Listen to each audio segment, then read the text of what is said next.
Okay, so this is rich. I basically figured out how you're supposed to solve this stupid puzzle. So, you see the tree, right?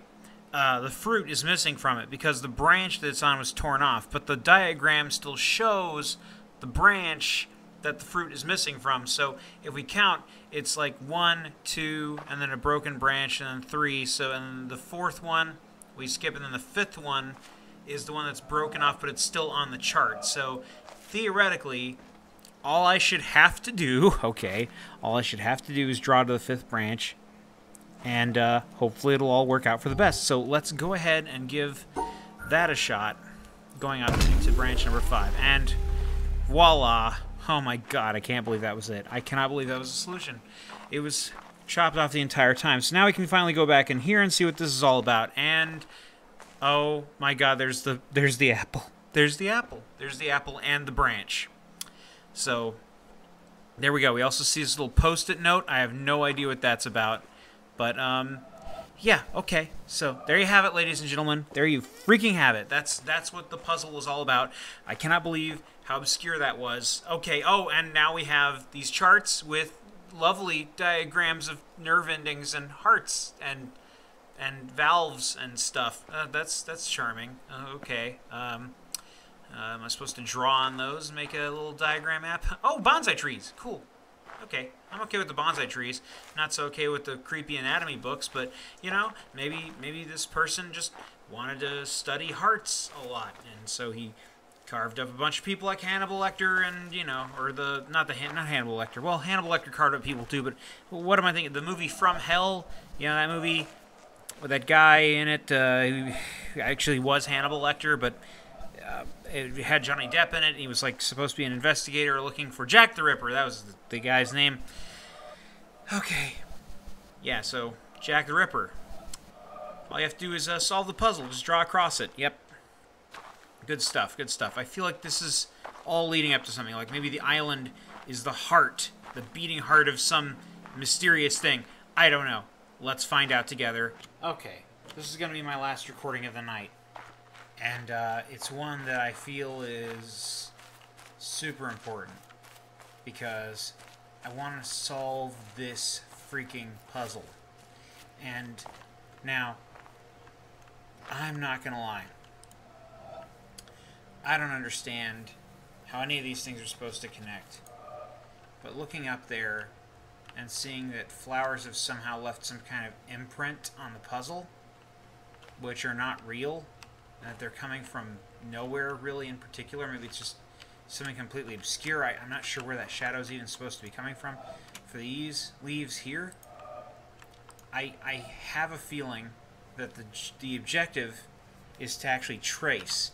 Now, I don't know for sure if that's the case, but I have very good reason to believe that the first step, just based on this assessment, is here, to avoid touching any kind of shadows at all. And I think that what I need to do now is actually enter the shadow through this, acting as a sort of gateway or doorway into shadow. And then from here I just trace. And then here's like an exit point, I think. I'm not entirely sure, but logically it seems to just make sense that that would be an exit point, I believe. And then I can then rope around in the light again, if I'm not 110% mistaken. So let me try to do that. Now remember, my head's in the way, and this is what was throwing me. There is no shadow here, so I can do this and avoid everything entirely.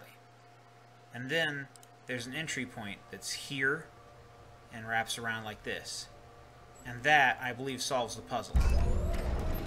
So it was a combination of things that were completely throwing me off. For one, you have to be in light, because this is the door that's exposed when you solve the light puzzles. And then you have to be in shadow, because this is the door that opens when you solve the shadow. So it's half shadow, half light. And the two sides parallel each other.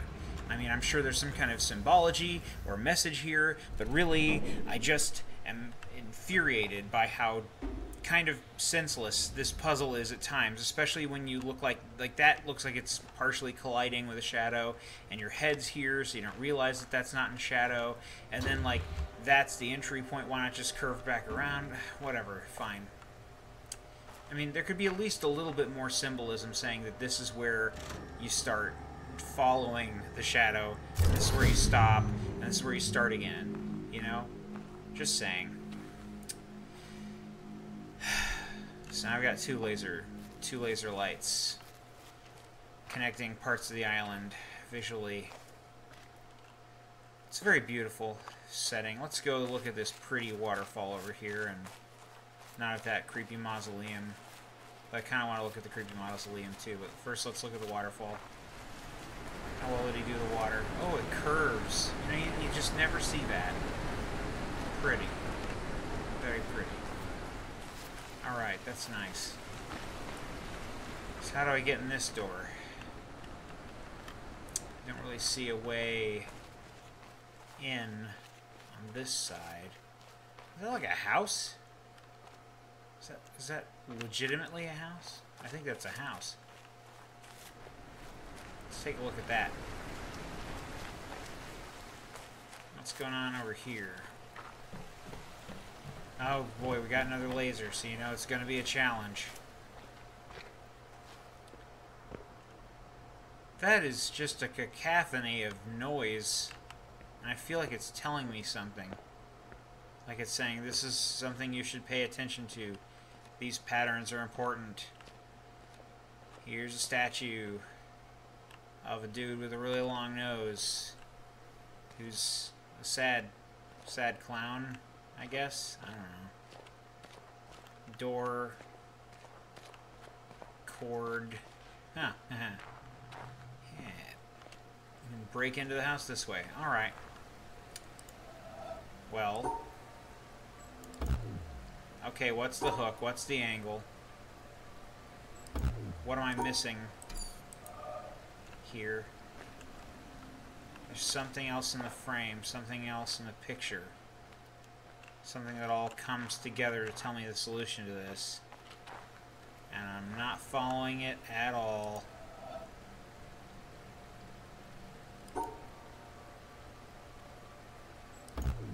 It's worth a shot.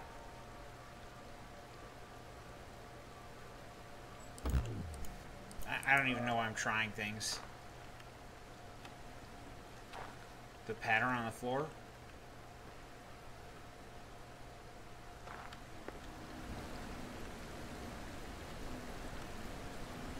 Was it the path outside?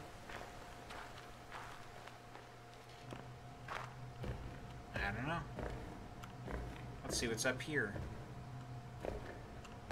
With this narrow staircase. Thought I could maybe ring the bell. Okay. That looks like it's a depiction of the map. See the curve that's going on there?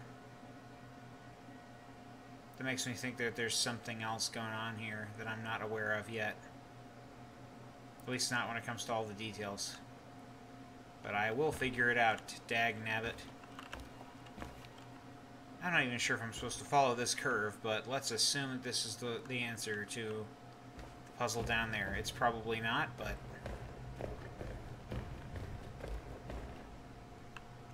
I'm pretty sure the starting point doesn't even match up. No, it doesn't. It's all tilted.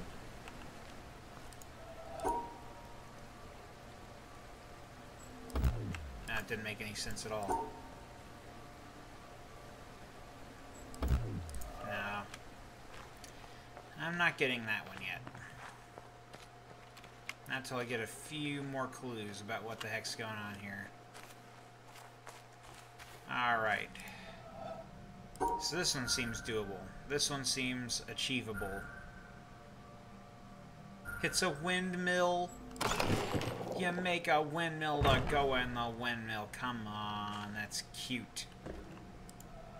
Sounds like on a video screen. Huh. 2 exits. Oh.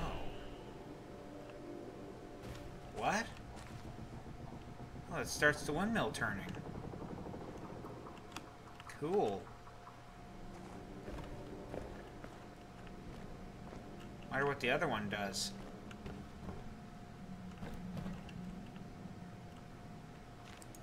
Probably lights up this area so I can actually go down there. Well, instead of spinning the windmill, let's see if we can get down there.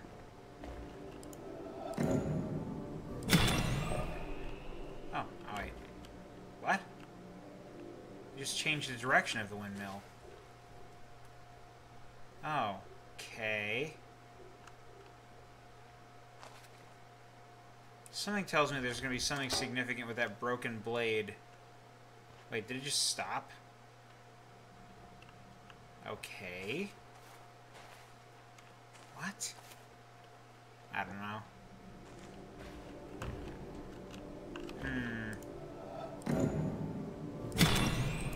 Alright, windmill puzzle.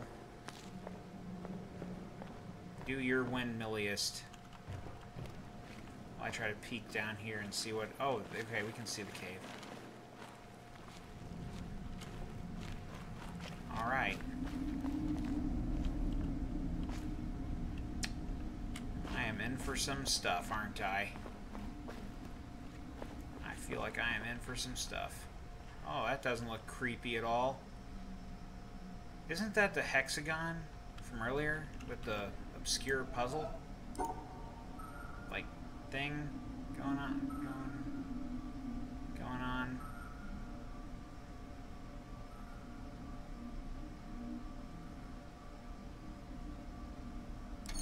How do I cut out a square?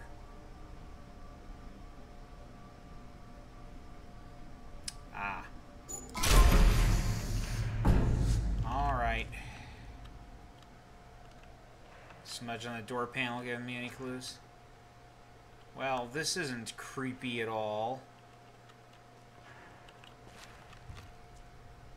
This seems very creepy to me. I don't know why this seems very creepy to me, but it just feels very creepy to me, like I'm wandering into a place that I should not go. Damn, more of these obscure yellow shapes that I don't know what I'm supposed to do with them.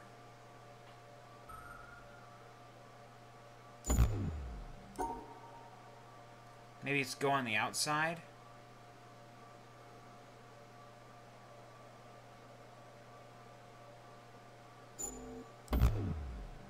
Oh, but I'm not supposed to break them up.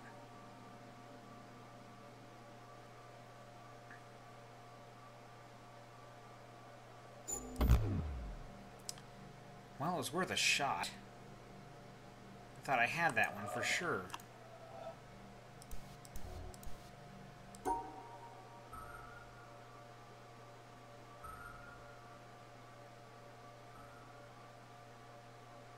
I really am just completely lost.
I don't know what I'm even doing anymore.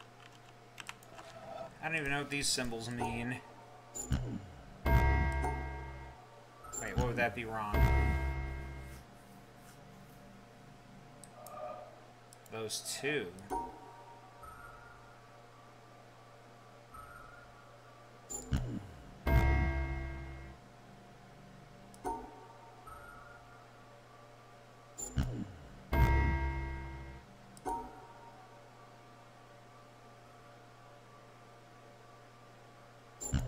It's trying to teach me something, and I don't know what.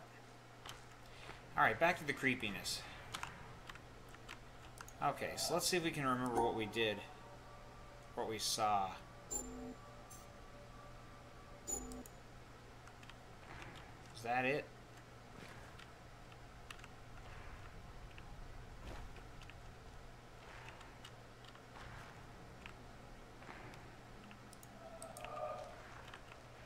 I think that was it. Let me look back to my first video on YouTube about this and see if I can't find that chart. And then I'll just copy the design right off that chart. So if you hear me talking twice, it's because it's the other me in a past video doing the talking. So here I go, looking for that. Yeah, literally looking at the intro and everything. Alright, there's a part where I solved this puzzle. It's like the midpoint, maybe. Yeah, there it is. Okay, so that's me solving it. And then, okay, so, alright, so that's the pattern. So, looking in the game. Okay, I see the pattern now. It matches up. Okay, so I start here. And then, pull that down. Let's see, we go around like this. And then it's down and out.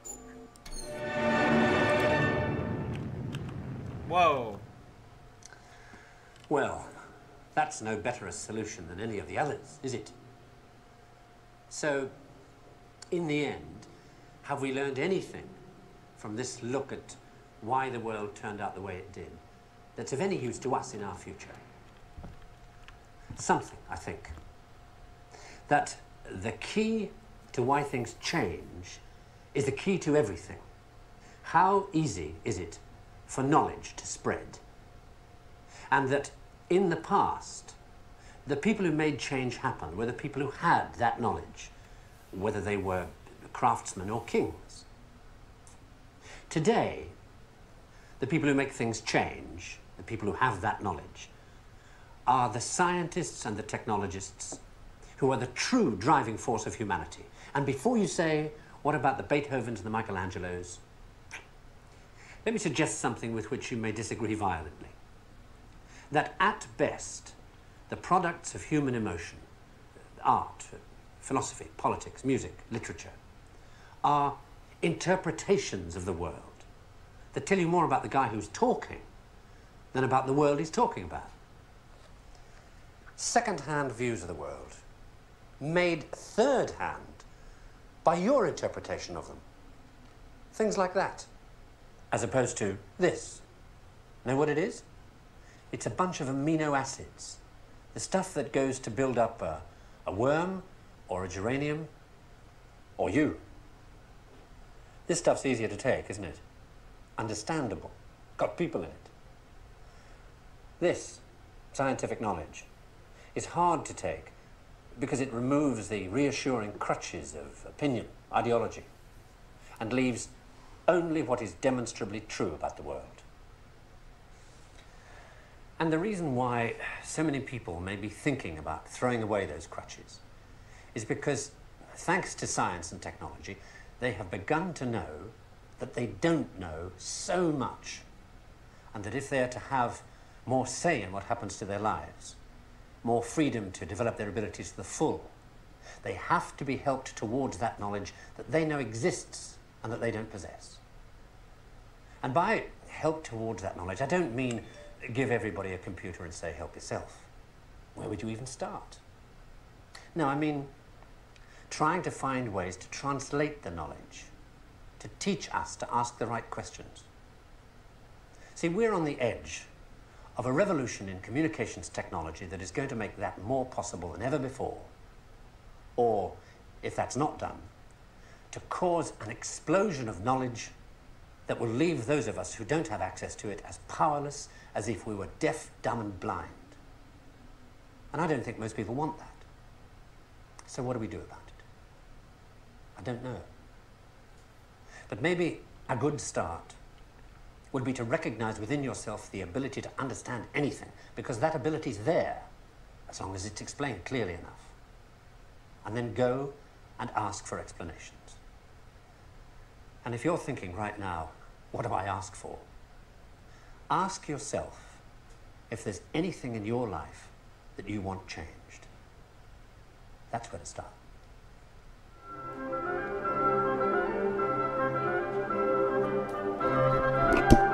Okay, so I think the thing that we've learned from all this is that video games are art, and art is absolutely meaningless.